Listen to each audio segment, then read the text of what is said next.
muchos se preguntan si estamos en los tiempos del fin. Si van a Marcos capítulo 13, van a ver cómo hay varios versículos donde el Señor nos advierte que debemos estar velando. Versículo 5. Jesús respondiéndoles comenzó a decir: mirad que nadie os engañe. Versículo 9. Pero mirad por vosotros mismos. Versículo 18. Orad pues que vuestra huida no sea en invierno. Versículo 21. Entonces, si algunos dijeren: mirad, aquí está el Cristo, o mirad, allí está, no le creáis. Versículo 23. Mas vosotros mirad. Versículo 28. De la higuera aprended la parábola. Versículo 33. Mirad, velad y orad. Versículo 35. Velad pues, porque no sabéis cuándo vendrá el Señor de la casa. Versículo 37. Y lo que a vosotros digo, a todos lo digo, velad. Ven, hermanos, cómo la intención de este pasaje es eminentemente pastoral. Mis hermanos, la Biblia no fue escrita para que podamos enterarnos hoy de las noticias de mañana. La Biblia fue escrita para que podamos conocer a Cristo tal como Él es presentado en el Evangelio, tanto para nuestra salvación como para nuestra santificación. Y es mi intención exponer este pasaje con este propósito pastoral en mente, no para satisfacer una curiosidad que no es saludable para el cristiano.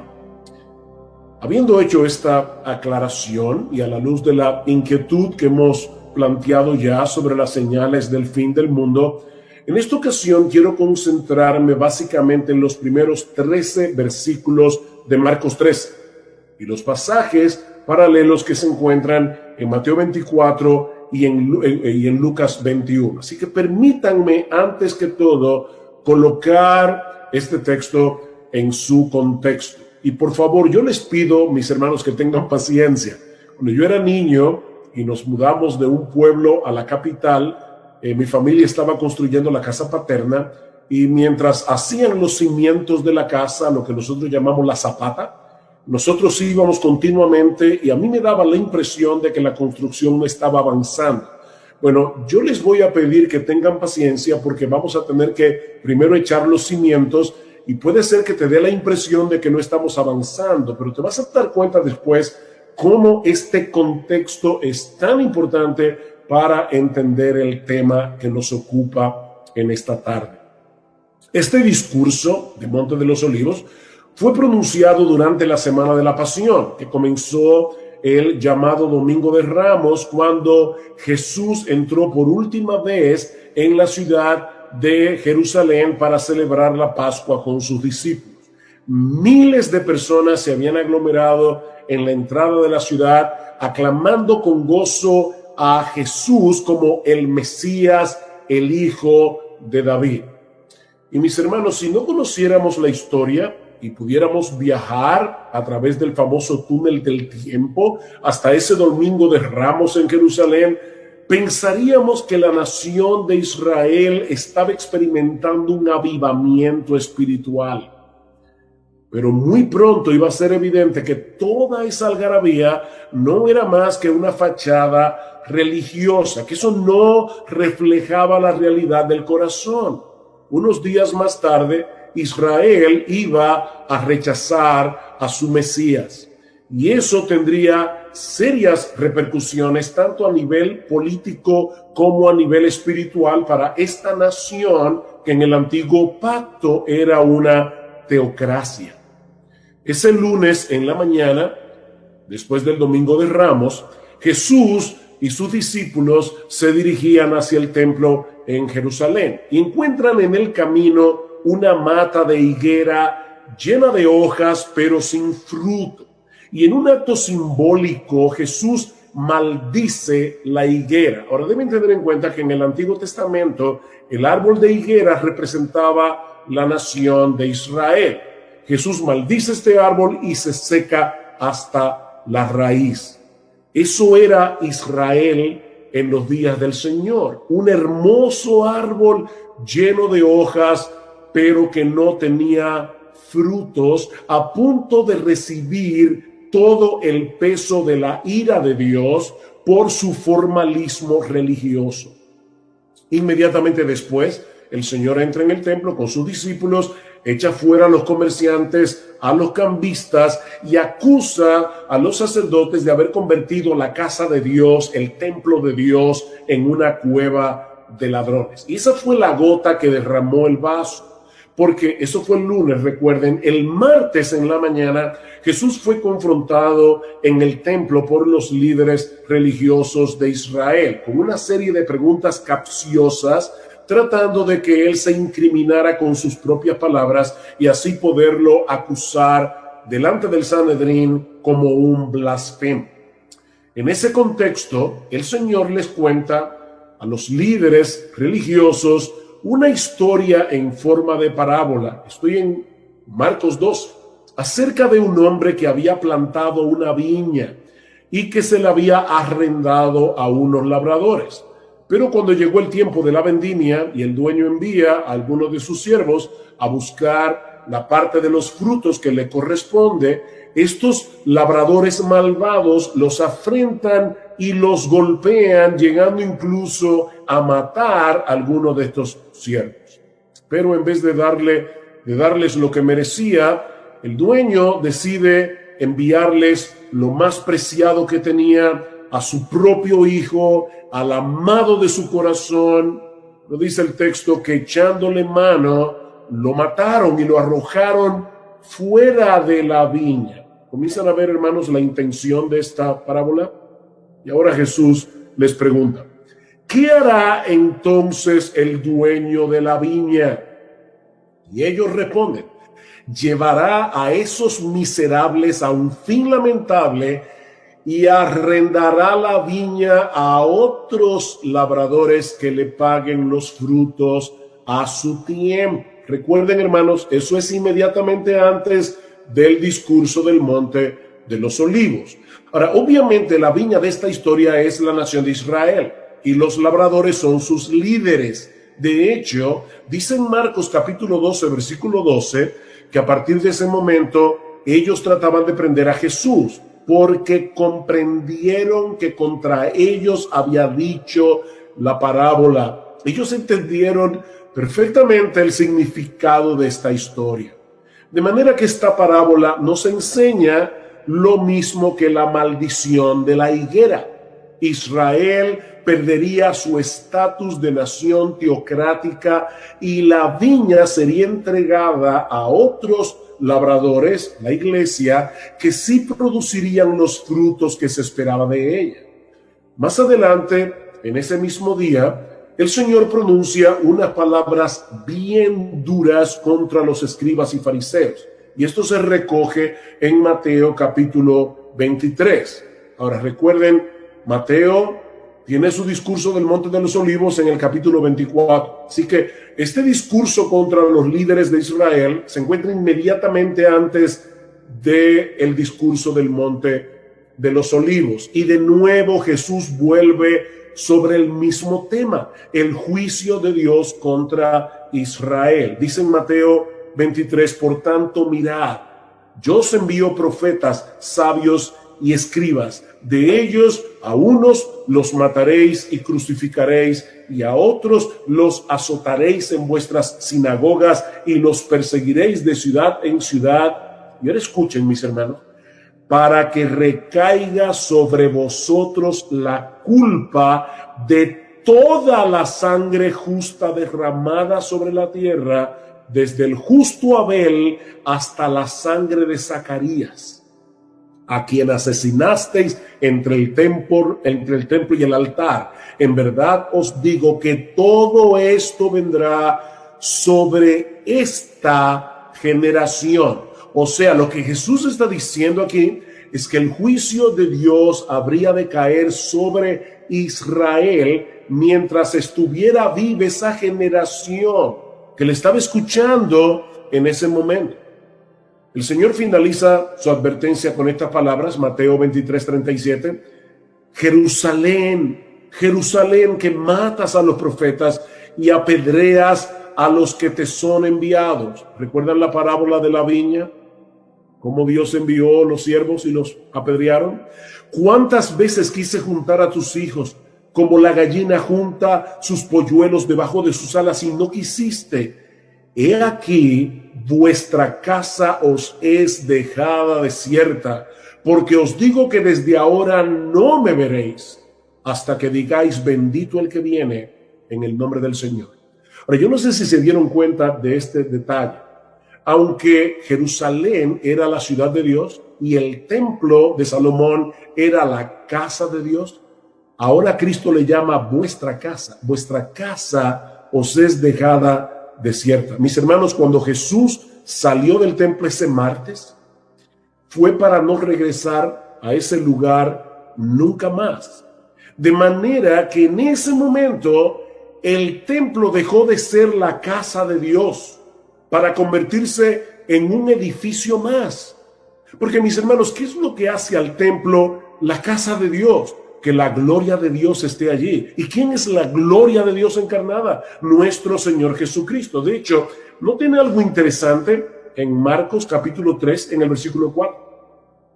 Jesús sale del templo, dice aquí, y se va con sus discípulos al monte de los olivos. Dice el versículo 4, y se sentó en el monte, versículo 3, y se sentó en el monte de los olivos frente al templo. Yo no creo que eso haya sido por casualidad o porque ese era el monte que quedaba más cerca.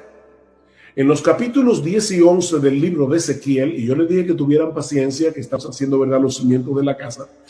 En los capítulos 10 y 11 del libro de Ezequiel, el profeta ve en una visión cómo la gloria de Dios abandona el templo por causa de la apostasía del pueblo. Y esta es una forma simbólica de expresar el castigo de Dios sobre la nación. Un castigo que se manifestó cuando los babilonios destruyeron la ciudad y el templo en el año 587 antes de Cristo. Pero hay un detalle sorprendente en esta profecía del libro de Ezequiel. Dice en el versículo 23 del capítulo 11 que la gloria del Señor se elevó en medio de la ciudad y se detuvo sobre el monte que está al oriente, es decir, el monte de los olivos, como vemos claramente en Zacarías capítulo 14, versículo 4. La gloria de Dios dejó el templo antes de ser destruido por los babilonios, y eso es exactamente lo que está sucediendo aquí.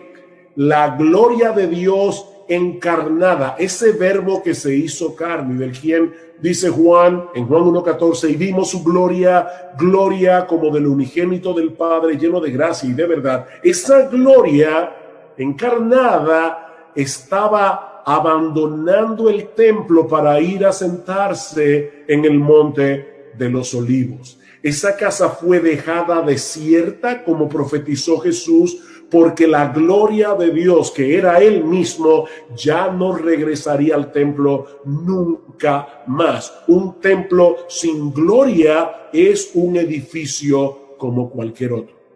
Mis hermanos, eso es lo que está en el trasfondo del discurso del Monte de los Olivos. Ese es el contexto.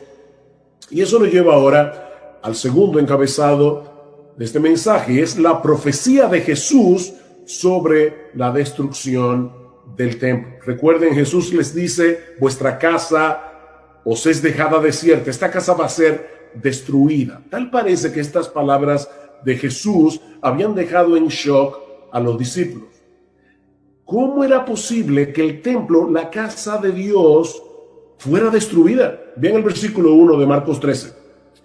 Saliendo Jesús del templo, le dijo uno de sus discípulos: Maestro, mira qué piedras y qué edificios. Como diciendo, ¿y de verdad el templo será destruido? Mis hermanos, para que ustedes tengan una idea de lo que esa profecía implicó cuando Jesús la pronunció, y eso de paso es una de esas pruebas incidentales de la veracidad de las Escrituras. Este templo había comenzado a ser remodelado por Herodes el Grande a partir del año 19 antes de Cristo. Herodes era famoso no solo por su crueldad, sino también por sus proyectos de construcción. pero ninguna de sus obras se compara con el templo de Jerusalén. Para que ustedes tengan una idea, todo el complejo del templo cubría 35 acres de terreno, es decir, el equivalente a unas 12 canchas de fútbol.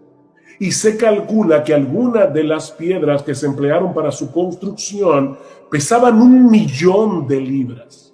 Algunas de las columnas que soportaban el pórtico eran tan anchas que apenas podían ser abarcadas por 3 hombres tocándose por las puntas de los dedos. De manera que para los judíos era impensable que un edificio de esa magnitud pudiera ser destruido, aparte de que era la casa de Dios.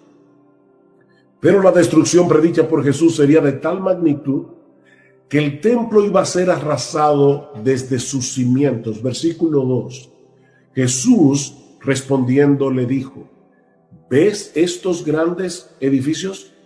No quedará piedra sobre piedra que no sea derribada. No quedará piedra sobre piedra.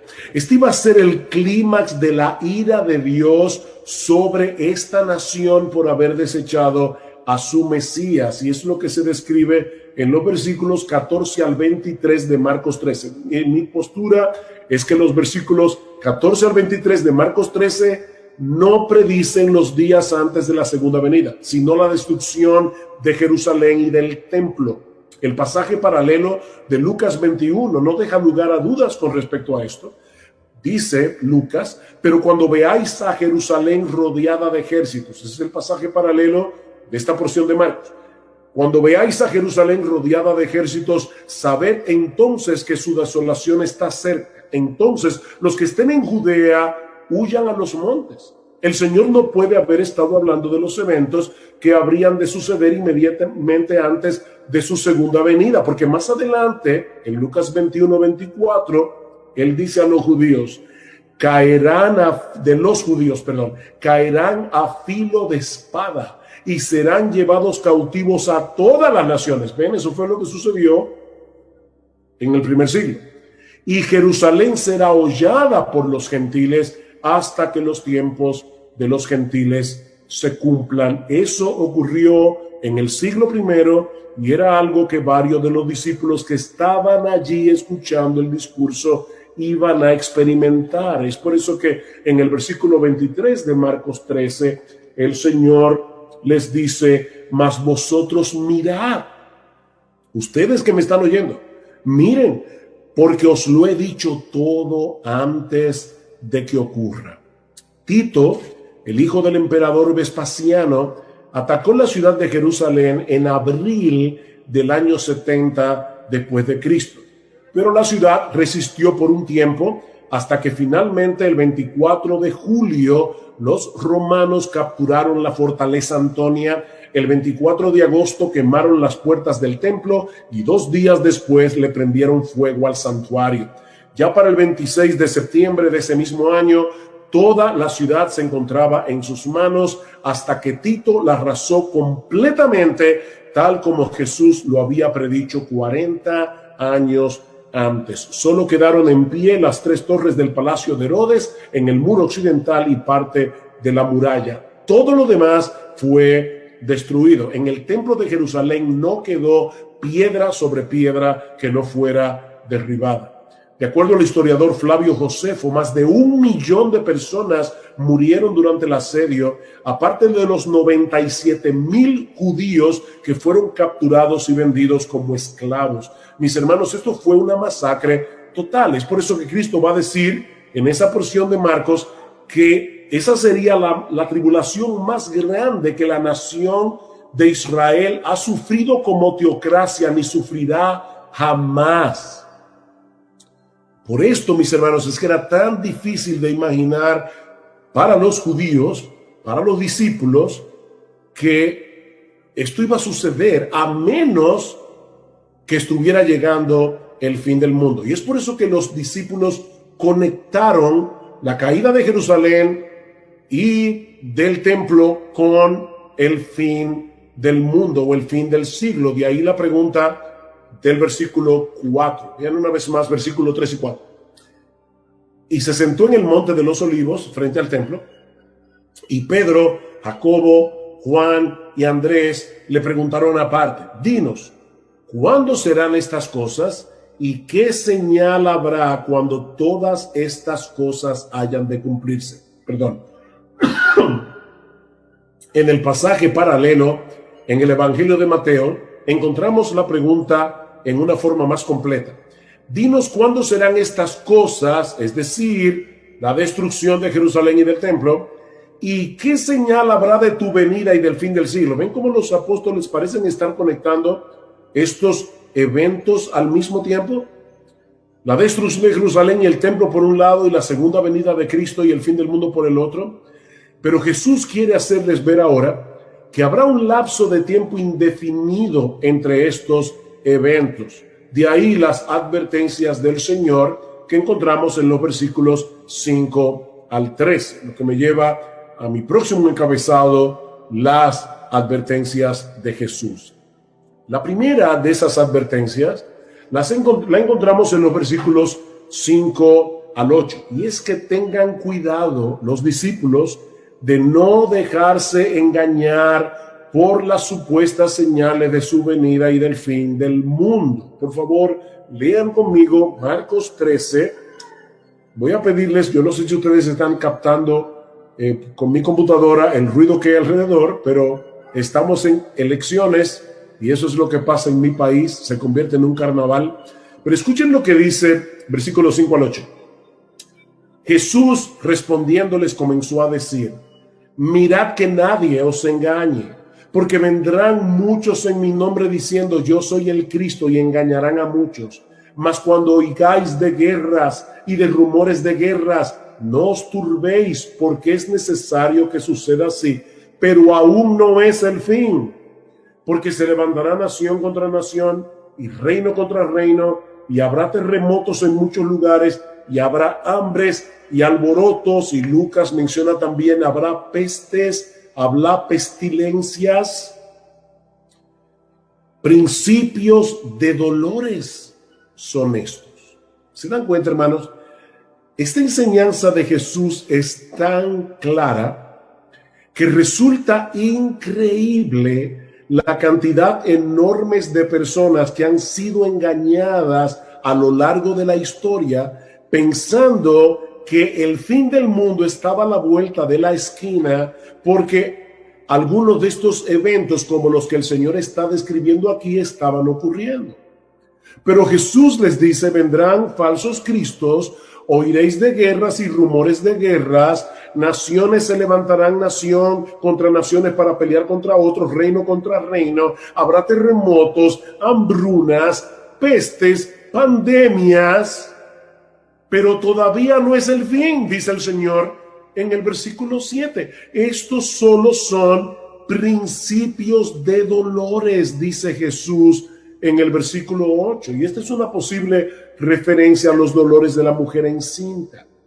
Es como si Jesús estuviera diciendo que la historia del mundo ya está preñada para dar a luz en algún momento el evento glorioso de la segunda venida de Cristo. Pero ¿saben qué, mis hermanos? No tenemos ni idea del tiempo que va a durar el parto.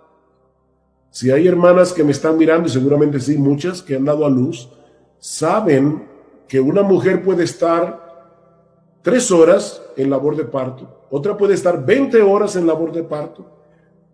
Hay hermanas que han durado hasta un día, mujeres que duran más de un día en labores de parto. Nosotros no sabemos qué tiempo va a durar este parto, eso nadie lo sabe.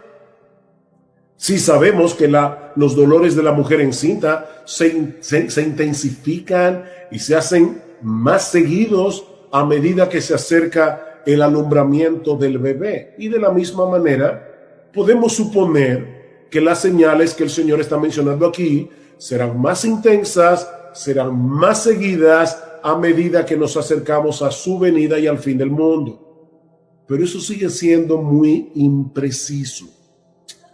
Déjenme darles un ejemplo.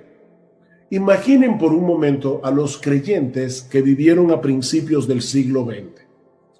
En 1914, estalla la Primera Guerra Mundial, que termina en 1918, 4 años más tarde, con un saldo de unos 20 millones de muertos entre civiles y militares y una cantidad similar de soldados heridos.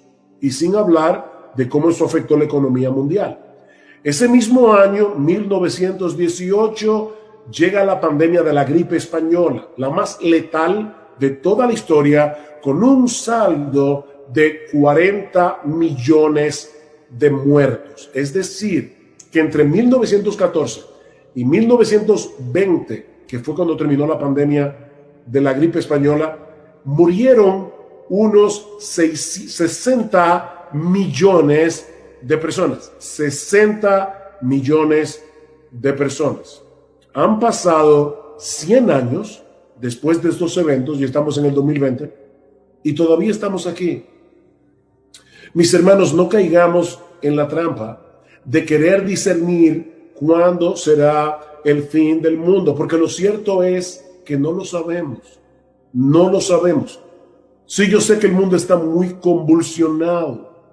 Yo sé que la inmoralidad parece ir rampante por todo el mundo, pero el fin tanto pudiera estar a la vuelta de la esquina como pudiera pasar décadas sin que ocurra. Y yo creo que es a eso que el Señor nos llama la atención al final del discurso. Yo le pido, por favor, que vayan a Marcos 13 y noten algo interesante aquí. Marcos 13, 14 al 23, encontramos la destrucción de Jerusalén y del templo. Versículo 24 al 27, la segunda venida de Cristo. Y ahora escuchen cómo Jesús termina este discurso. Versículo 28. De la higuera aprended la parábola. Cuando ya su rama está tierna y brotan las hojas, sabéis que el verano está cerca. Así también vosotros, a quienes ya yo les he dicho cuáles son las señales de la destrucción de Jerusalén y del templo que ocurrió en el siglo I. Dice, así también vosotros, cuando veáis que suceden estas cosas, conoced que está cerca, a las puertas. De cierto os digo que no pasará esta generación hasta que todo esto acontezca. Ustedes que me están escuchando van a vivir esto. El cielo y la tierra pasará, pero mis palabras no pasarán. Así que los versículos 28 al 31 está hablando de los eventos del siglo I. Y ahora noten el versículo 32. Pero de aquel día de la segunda venida y de la hora nadie sabe, ni aun los ángeles que están en el cielo, ni el Hijo, sino el Padre. Mirad, velad y orad, porque no sabéis cuándo será el tiempo. Ustedes se dan cuenta, de la destrucción de Jerusalén, ustedes iban a ver cosas muy claras. Cuando ustedes vean a Jerusalén rodeada de ejércitos, huyan, porque en aquellos días algunos decían, no se preocupen que ya el Mesías viene, quédense en Jerusalén, la victoria será nuestra, y por eso muchos fueron masacrados. Pero los cristianos que le creyeron a Jesús pudieron huir de Jerusalén a tiempo. De manera, mis hermanos, que la primera advertencia del Señor es que no nos dejemos engañar. No nos dejemos engañar. Estas señales bien pudieran decirnos que la venida de Cristo está a las puertas, a la vuelta de la esquina, o pudieran pasar décadas. Nosotros no lo sabemos. La segunda advertencia del Señor es la que encontramos en los versículos 9 al 13 de Marcos 13. Versículo 9 al 13. Pero mirad por vosotros mismos, porque os entregarán a los concilios y en las sinagogas os azotarán y delante de gobernadores y de reyes os llevarán por causa de mí para testimonio a ellos. Y es necesario que el evangelio sea predicado antes a todas las naciones, pero cuando os trajeren para entregaros, no os preocupéis por lo que habéis de decir, ni lo penséis, sino lo que os fuere dado en aquella hora, eso hablad, porque no sois vosotros los que habláis, sino el Espíritu Santo. y el hermano entregará la muerte al hermano, y el padre al hijo, y se levantarán los hijos contra los padres y los matarán, y seréis aborrecidos de todos por causa de mi nombre, mas el que persevere hasta el fin, este será salvo. Básicamente, lo que el Señor nos está diciendo aquí es que los creyentes vamos a sufrir persecución de un modo u otro por causa de Él, por causa de nuestra relación con Él. Pero en vez de detener el avance de la iglesia, esas persecuciones servirán más bien para el avance del evangelio. ¿Vieron el versículo 9?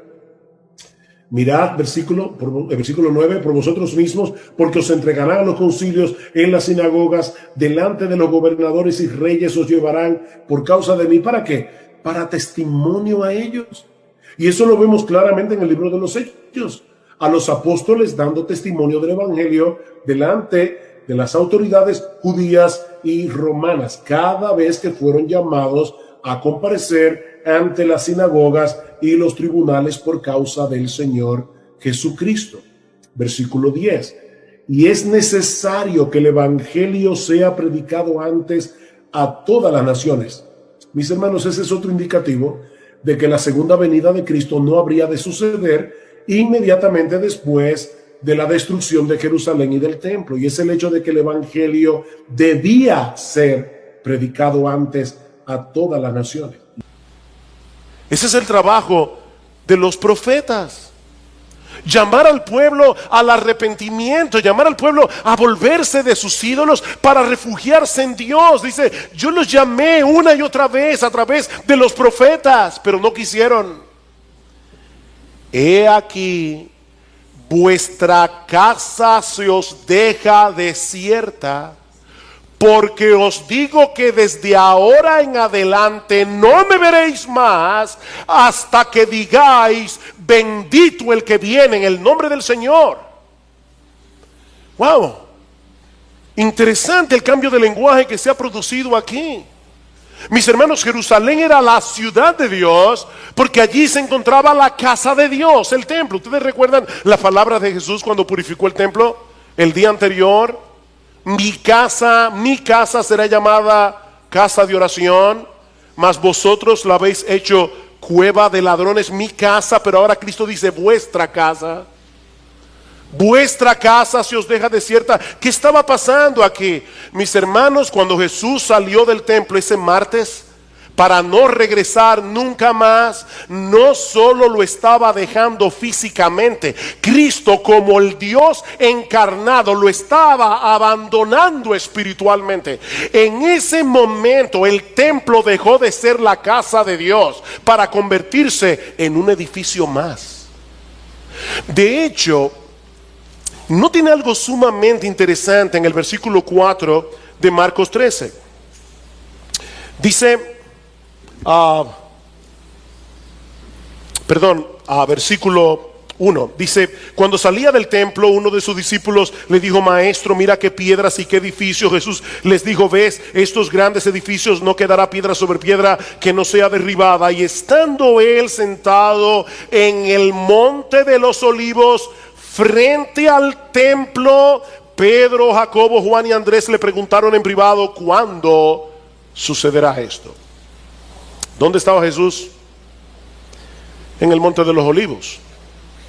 Y yo no creo que eso haya sido por casualidad o porque era el monte más cerca. En los capítulos 10 y 11 del libro de Ezequiel, el profeta ve una visión apocalíptica. Recuerden que las visiones eran bien extrañas para nosotros los occidentales, pero él ve una visión cómo la gloria de Dios abandona el templo por causa de la idolatría. Y era una forma simbólica, una visión que él estaba viendo de cómo Dios iba a castigar la nación por su pecado. Un castigo que se manifestó cuando los babilonios destruyeron la ciudad y el templo en el año 587 antes de Cristo. Ahora hay un detalle sorprendente en esta profecía del libro de Ezequiel. Dice en el versículo 23 del capítulo 11, en esa visión que él está viendo, la gloria del Señor sale del lugar santísimo, se posa en la muralla del templo Y luego dice que la gloria del Señor se elevó de en medio de la ciudad y se detuvo sobre el monte que está al oriente, es decir, el monte de los olivos, como dice en Zacarías capítulo 14 versículo 4. Así que la gloria de Dios dejó el templo y se posa en el monte de los olivos antes de ser destruido por los babilonios. Ahora, mis hermanos, déjenme hacerles una pregunta. ¿Cuál es la manifestación final y definitiva de la gloria de Dios? Hablando acerca de la encarnación de Jesús, dice en Juan capítulo 1 versículo 14: y el verbo se hizo carne y vimos su gloria, gloria como del unigénito del Padre, lleno de gracia y de verdad. Jesús es la encarnación de la gloria de Dios. Por eso es que más adelante Él va a decir: ustedes verán al Hijo de Dios viniendo con las nubes del cielo. ¿Qué se manifestaba con las nubes del cielo en el Antiguo Testamento? La gloria de Dios. Así que en ese día de la semana de la pasión, la gloria de Dios en Jesús estaba abandonando el templo para irse a sentar en el monte de los olivos. Ahora entendemos mejor las palabras de Jesús en Mateo 23. He aquí, vuestra casa se os deja desierta. ¿Por qué? Porque os digo que desde ahora en adelante no me veréis más. ¿Ven el punto?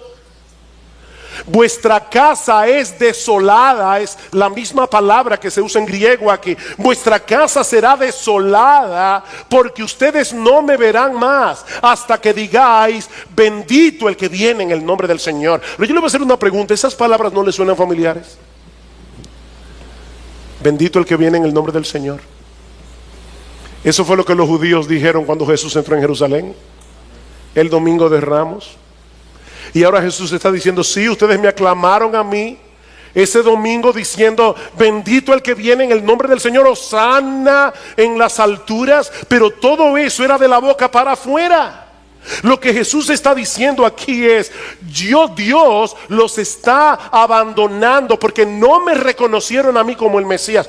Todo lo que ustedes dijeron de mí durante mi entrada triunfal no era más que una fachada. Por eso me voy del templo para no regresar nunca más. Vuestra casa será desolada porque la gloria de Dios, que soy yo, ya no estará allí.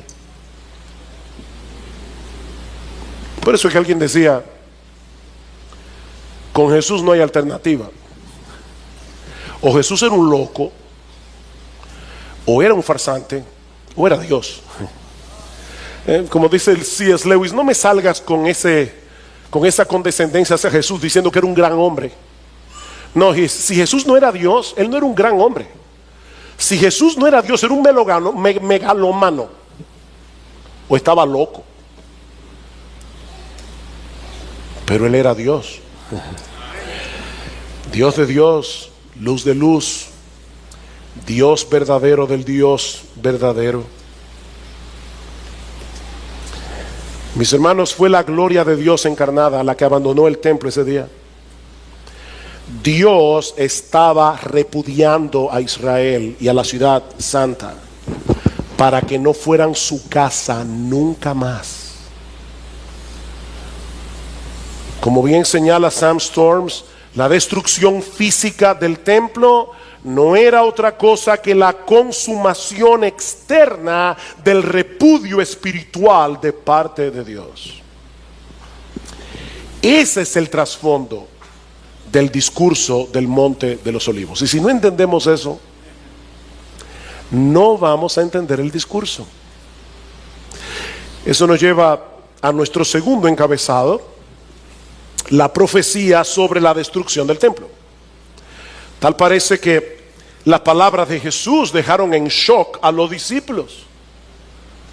¿Que la ciudad de Jerusalén será destruida? ¿Qué va a pasar entonces con el templo? De ahí probablemente el comentario del versículo 1 dice: cuando salía del templo, uno de sus discípulos le dijo: maestro, mira qué piedras y qué edificios. Como diciendo: ¿de verdad tú estás diciendo que eso será destruido? Ahora, para entender el asombro de los discípulos, necesitamos conocer algunas cosas acerca del templo y lo que ese edificio significaba para los judíos. El templo original fue construido por Salomón, como muchos de ustedes saben, el hijo de David, en el siglo X antes de Cristo. Pero tal como dijimos hace un momento, fue destruido por los babilonios en el 587, por lo que el templo tuvo que ser reconstruido en el año 516 antes de Cristo, cuando los israelitas volvieron del exilio babilónico. Pero ese nuevo templo no era ni sombra del anterior. Así que muchos años más tarde, en el 19 antes de Cristo, Herodes el Grande, no lo confundan con el Herodes de los días de Jesús, ese era hijo de Herodes. Este es Herodes el Grande. Herodes el Grande decidió comenzar una remodelación masiva del templo. Herodes era reconocido por sus proyectos de construcción monumentales, pero ninguna de sus obras se compara con el templo de Jerusalén. Todos dicen que el templo llegó a convertirse en uno de los edificios sagrados más esplendorosos del mundo. El historiador judío Flavio Josefo lo describe de esta manera: la parte exterior del edificio tenía todo aquello que pudiese producir asombro al alma y a los ojos, al estar cubierto por todos lados con gruesas planchas de oro. Apenas salía el sol, el templo empezaba a irradiar un resplandor tan intenso que los que se esforzaban en mirarlo se veían obligados a desviar sus ojos como si se tratase de rayos solares. A los extranjeros que se aproximaban les parecía desde lejos como una montaña revestida con un manto de nieve, debido a que todo lo que no estaba cubierto de oro era de un blanco purísimo. Para que ustedes tengan una idea, todo el complejo del templo cubría 35 acres de terreno. Es decir, que adentro del terreno cabían 12 canchas de fútbol, para que ustedes puedan tener una idea de lo que era el templo de Jerusalén. Se calcula aún al día de hoy que algunas de sus piedras, de las piedras que se emplearon para su construcción, pesaban 1.000.000 de libras. De hecho, algunas de las columnas que soportaban el pórtico eran tan anchas que apenas podían ser abarcadas por 3 hombres tocándose con la punta de los dedos. Apenas podían abarcarla. De manera que para los judíos era impensable que un edificio como ese pudiera ser destruido. Eso era imposible. Recuerden, hermanos, estamos en el siglo I, no hay tanques de guerra, no hay bombas. Aparte de que era la casa de Dios. Ellos pensaban, ese edificio es intocable. Ese edificio es la casa de Dios. Imagínense ahora cuando Jesús les dice, versículo 2: ¿ves estos grandes edificios? No quedará piedra sobre piedra que no sea derribada. Y no olviden que el Señor está diciendo, y ustedes lo verán, porque todo esto va a suceder durante esta generación. Ustedes lo verán. Era un shock total. La semana que viene nosotros vamos a hablar más ampliamente acerca del cumplimiento de esta profecía cuando estudiemos los versículos 14 al 23. Pero lo que Jesús está describiendo aquí es una destrucción total. Él está diciendo, el templo va a ser destruido hasta los cimientos. No quedará piedra sobre piedra. Y no solo el templo será destruido, toda la ciudad de Jerusalén será destruida. Ese será el clímax de la ira de Dios sobre esta nación por haber desechado a su Mesías. Por eso les decía hace un momento, Israel estaba a punto de suicidarse como nación. En Lucas, el pasaje paralelo, Lo describe de esta manera. Recuerden la pregunta de los discípulos: ¿cuándo va a suceder esto? En Lucas 21 el Señor les dice: cuando veáis a Jerusalén rodeada de ejércitos, sabed entonces que su desolación está cerca. Es la misma palabra de Mateo 23:38 cuando dice: vuestra casa se os deja desierta.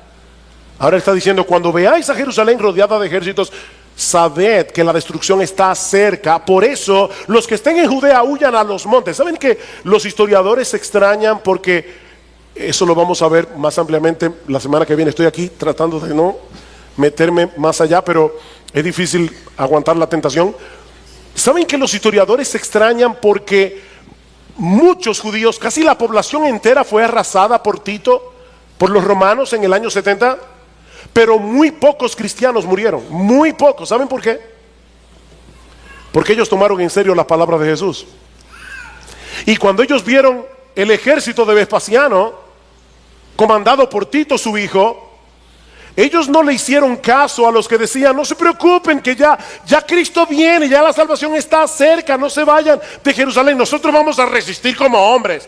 Dijo: no, nuestro Señor nos dijo que huyamos a los montes. Y se salvaron.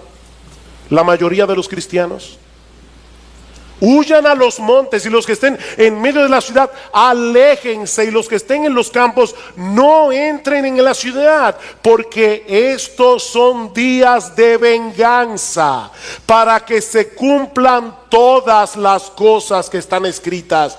Ay de las que estén encintas y de las que estén criando en aquellos días, porque habrá una gran calamidad sobre la tierra e ira sobre este pueblo. Y caerán a filo de espada, y serán llevados cautivos a todas las naciones, y Jerusalén será hollada por los gentiles hasta que los tiempos de los gentiles se cumplan. Esa profecía se cumplió tan literalmente que hasta Sosúa llegaron los judíos. Serán llevados cautivos a todas las naciones.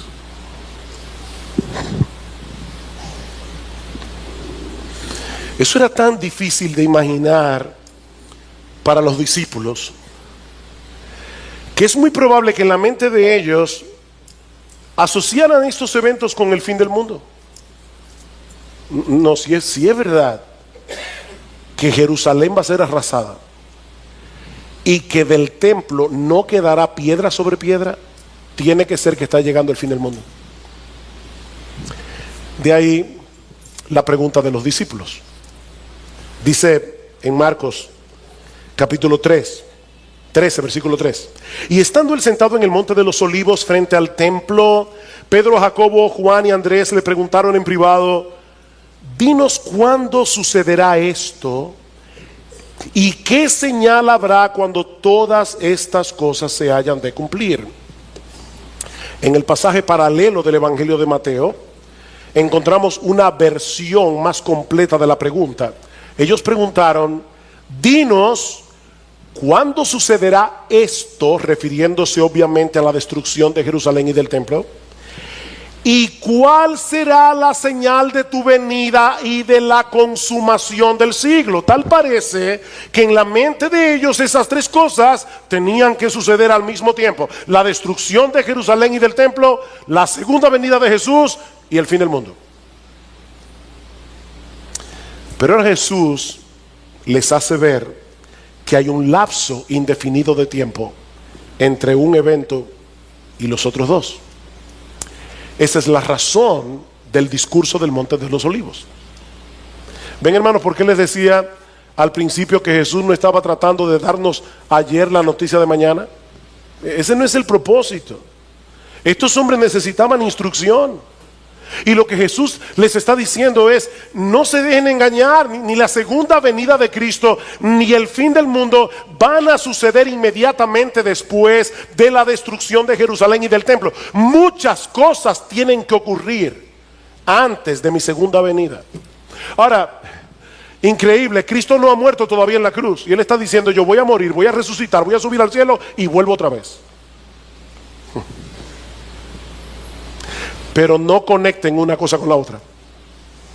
Porque primero viene la destrucción de Jerusalén, la destrucción del templo, y luego viene mi segunda venida. Si ellos no entendían eso, no solamente serían fácilmente engañados, sino que podían sentirse profundamente frustrados al estar esperando algo que no iba a suceder en el tiempo en que ellos pensaban que iba a suceder.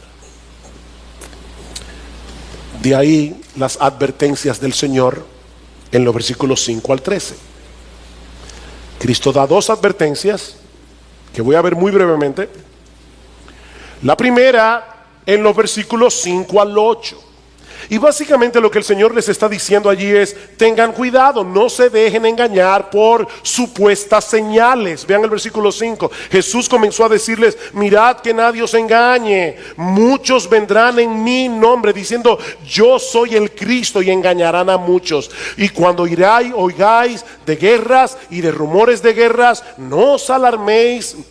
Roma estaba en paz en esos días, pero luego del suicidio de Nerón en el 68, vino un tiempo de tanta revuelta que en el año 69, después de Cristo, un año antes de la destrucción del templo, hubo 4 emperadores en Roma en un solo año.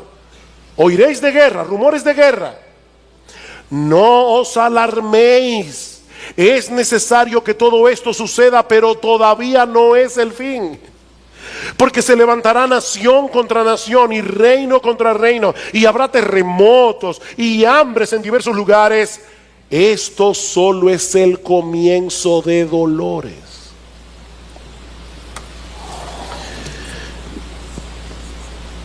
La enseñanza de Jesús es tan clara en este pasaje que no deja de ser increíble que a lo largo de los siglos tantas personas hayan sido engañadas creyendo que ciertos eventos son señales del fin cuando no lo son. Yo no sé cuántas veces las personas pensaron: oye, esto es el fin. Yo imagino que cuando Napoleón comenzó a conquistar Europa, muchos pensaron en el siglo XIX: ya esto se acabó, Napoleón está muerto y enterrado. Primera Guerra Mundial, eso fue horrible. Bueno, esto sí que ya es el fin del mundo. No, no es el fin del mundo. Van a oír de guerra, rumores de guerra, reino contra reino, nación contra nación. Que esos no son señales del fin, dice Jesús. No estén buscando indicios en los periódicos. Surge Hitler en Alemania, el ataque a Polonia, la Segunda Guerra Mundial. Bueno, ahora sí que no. Que no es el fin, dice Jesús.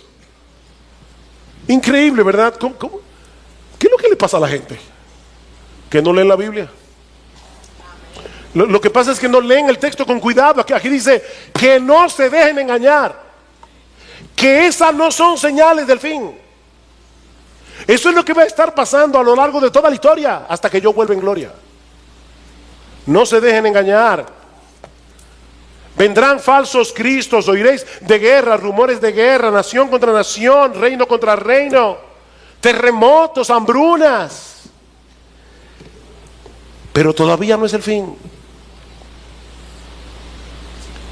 Mis hermanos amados, no se pongan a buscar las noticias en los periódicos. Bueno, ya eso no existe casi en internet. No se pongan a buscar noticias buscando algún indicio de la venida de Cristo, porque van a terminar extraviándose. Esto es solo el comienzo de dolores, dice Jesús. Y esta es una referencia a los dolores de la mujer encinta. Es como si Jesús estuviera diciendo: la historia del mundo ya está preñada para dar a luz en algún momento el evento glorioso de mi segunda venida.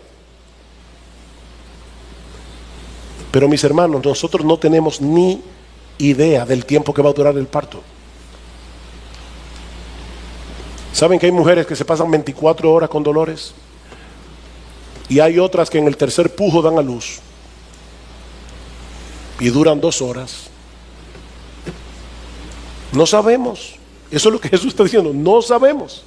Eso nadie lo sabe. Tal vez, y digo esto con cuidado, pero tal vez pudiéramos decir que así como los dolores de la mujer encinta se van intensificando y haciendo cada vez más agudos a medida que se acerca el alumbramiento del bebé, bueno, de una manera similar, las señales que el Señor está mencionando aquí puede que se intensifiquen y se hagan más seguidas y agudas a medida que nos acercamos a su segunda venida, pero aún eso es muy impreciso.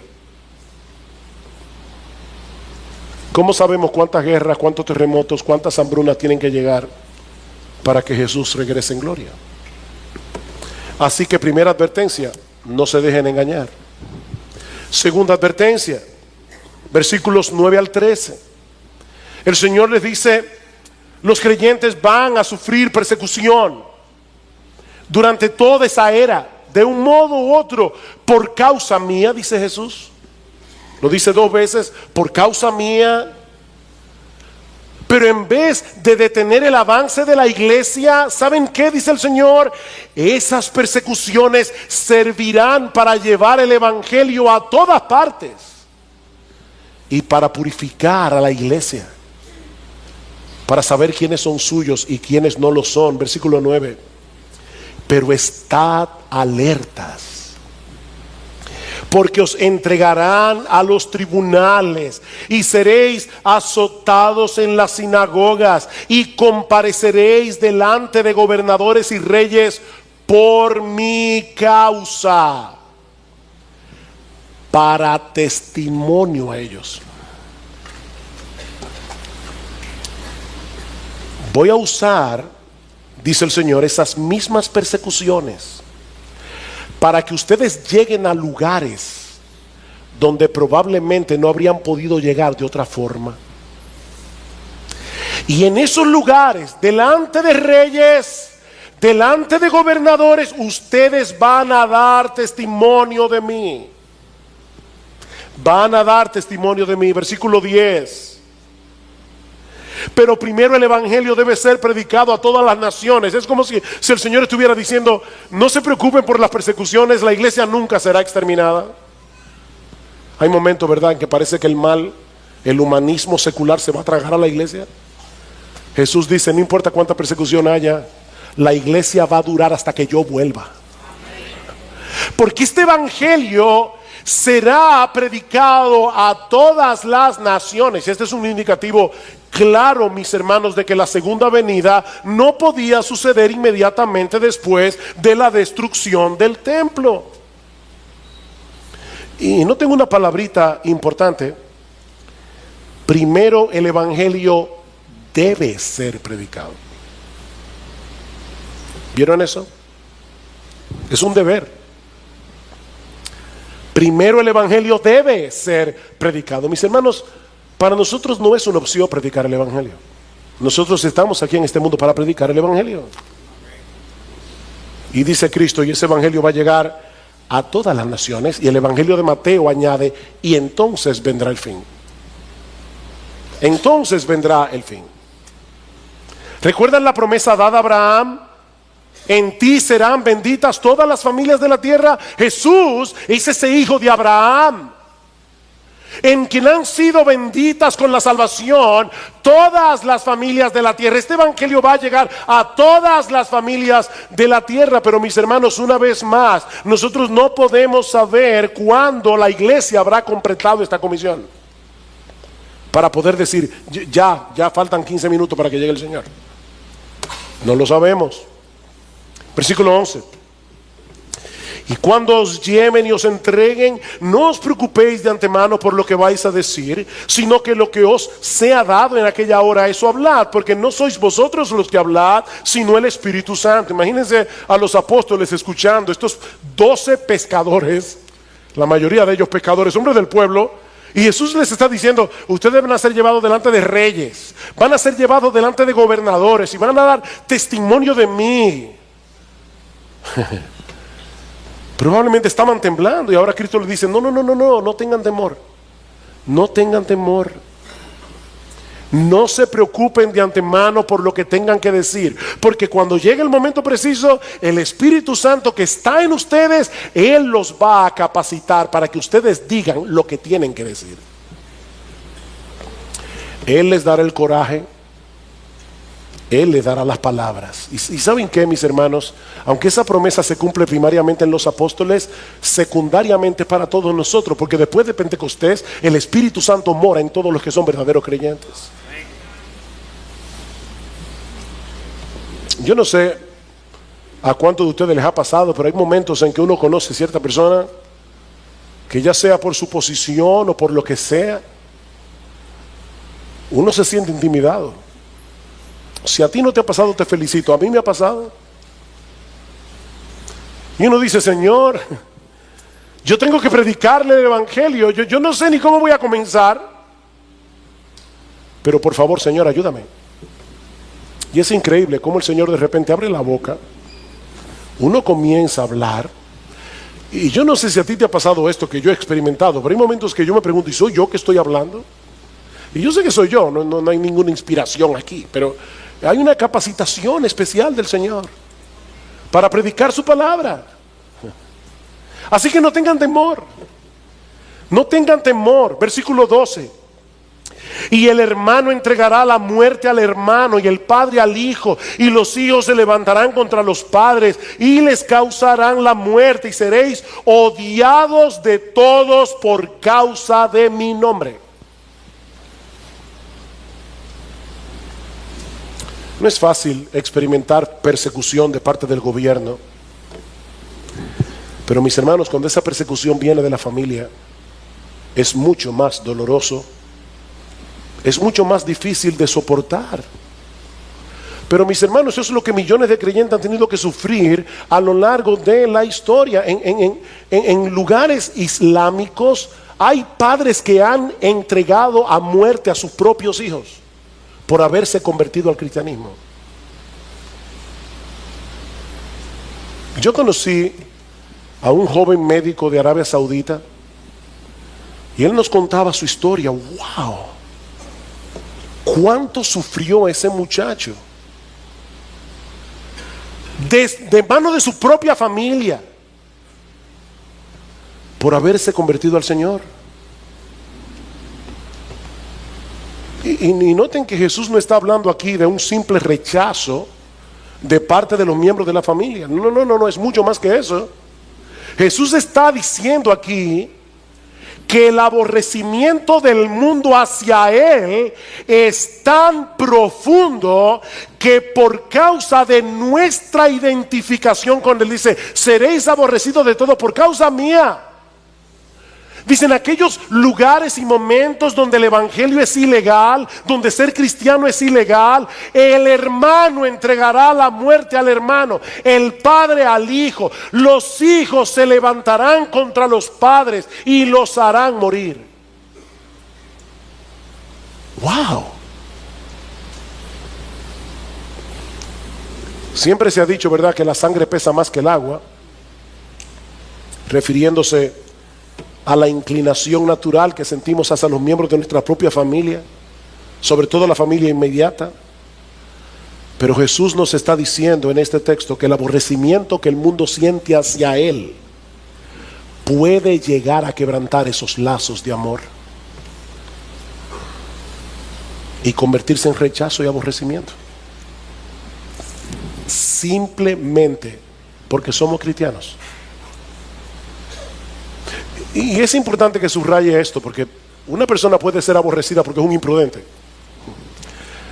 Yo cometí muchas imprudencias, sobre todo cuando estaba acabado de convertir. Me acuerdo predicándole a mi mamá de una manera tal, recién convertido, que mi mamá me dijo: si tú sigues hablándome de esa manera, te voy a dar una galleta.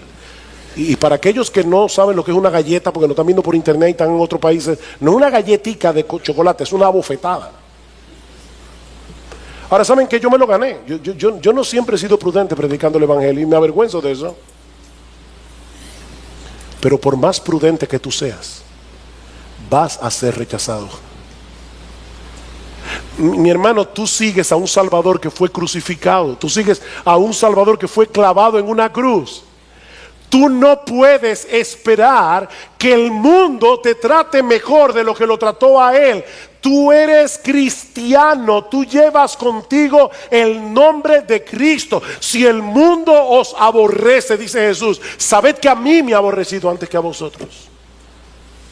Si ustedes fueran del mundo, el mundo amaría los suyos. Al mundo le encanta la pompa, qué tipo más inteligente, qué tipo más brillante.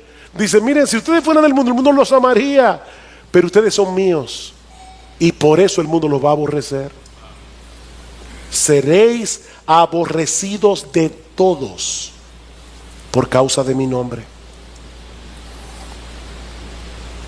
pero el que persevere hasta el fin, ese será salvo. El que persevere hasta el fin.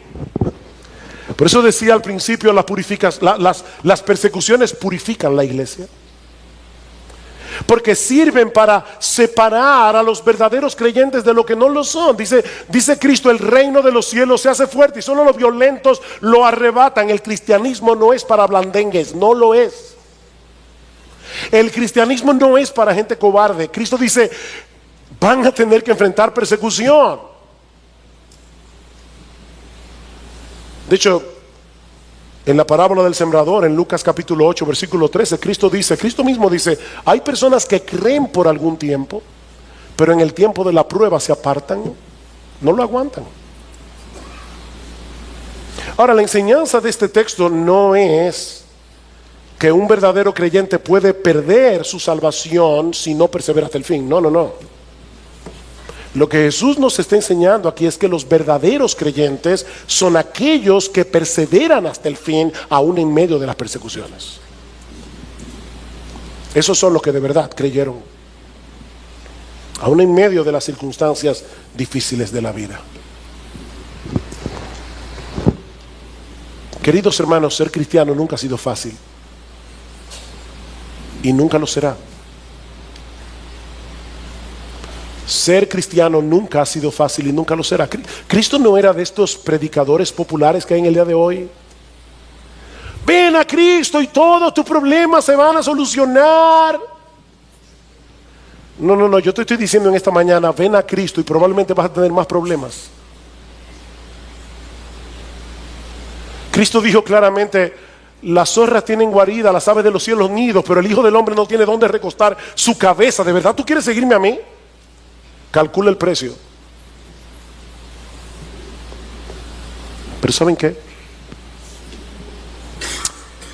No hay razón para que los cristianos nos sintamos avergonzados o intimidados por el mundo, porque estamos del lado de aquel que venció la muerte en la cruz del Calvario.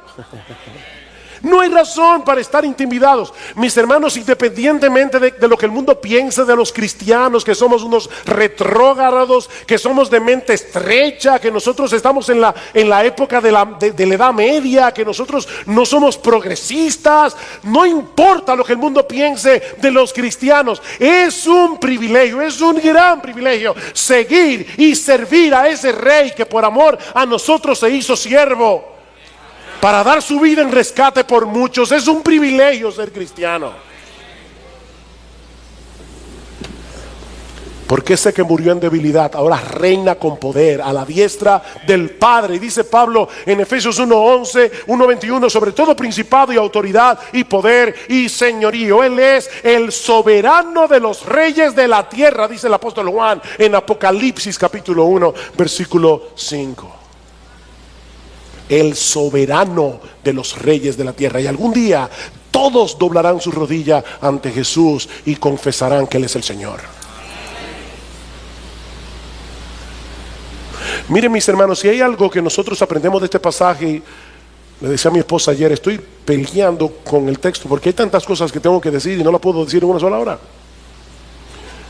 Pero si hay algo que nosotros aprendemos de la porción que vimos en el día de hoy, es que este mundo no se está moviendo a tontas y a locas. No, mis hermanos. Nuestro Dios está llevando a cabo el plan de redención que Él decretó desde antes de la fundación del mundo. Un plan de salvación que gira en torno a la persona y a la obra de Jesús. Y nada ni nadie podrá impedir que Él haga lo que Él ha diseñado hacer, lo que Él ha determinado hacer. Es por eso que Jesús anunció de antemano su muerte y su resurrección. Él dijo de antemano: yo vine a morir. Jesús anunció de antemano la destrucción de Jerusalén y del templo en un lapso de tiempo de 40 años, porque Él es el soberano de la historia.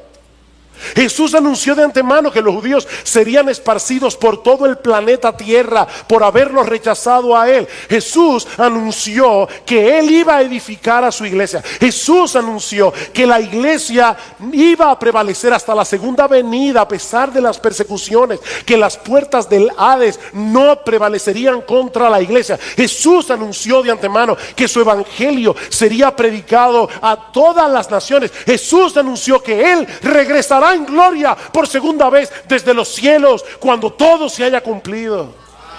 Él es el Señor de la historia. Él es Rey de reyes. Él es Señor de señores. Y algún día todos aquellos que se han rendido ante su soberanía y han venido a Él en arrepentimiento y fe, reinaremos juntamente con Él.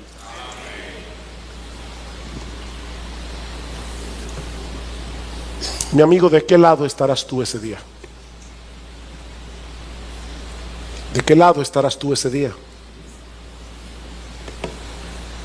¿Te has rendido a sus pies, reconociendo tus pecados, confiando en la obra de salvación que Él hizo en la cruz del Calvario? No en tu propia justicia, no en tu propia decencia, no en tu propia moral. Has venido a Cristo en arrepentimiento, confiando en su obra de redención, cuando Él derramó su sangre para lavarnos de nuestros pecados. De tal manera que hoy tú puedes decir con toda certeza y a boca llena que Jesús es tu Señor, no el del otro, tu Señor. Porque si no es así, mi amigo, yo te invito en esta mañana a que depongas tu enemistad y tu orgullo y vengas humillado a Él. Porque no hay manera de ganar esta batalla contra aquel que venció la muerte y reina con poder a la diestra del Padre. No hay manera de ganar esta batalla. Ven a Cristo, mi amigo, y ven ahora, cuando todavía estás a tiempo de arreglar tus cuentas con Él. Porque ¿sabes qué? Él ha prometido no desechar a nadie que venga ante Él buscando perdón y misericordia.